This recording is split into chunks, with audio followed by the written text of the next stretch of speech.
qovoqli ko'zlarni ochish texnikasida birinchi o'rinda. Qoshlarni fiksatorda taraymiz. Geliy qosh bo'yog'ida esa qoshga forma beramiz.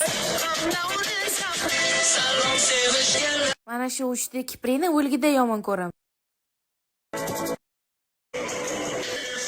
Tomonim chap tomonimdagi kabi to'qroq bo'lmaganligi uchun ayrimlarni ichiga o'xshab qora rangli ten qo'shish kerak. Sizni hamma yomon ko'radi.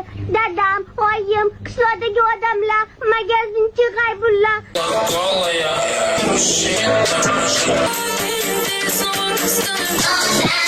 Kipriklarni yopishtirib olamiz.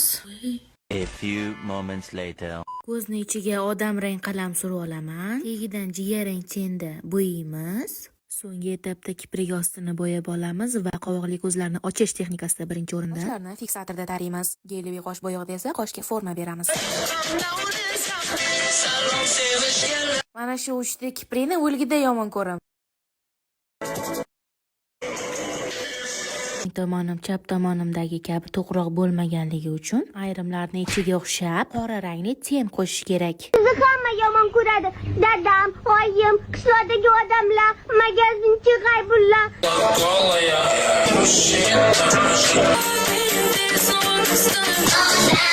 Kipriklarni yopishtirib olamiz.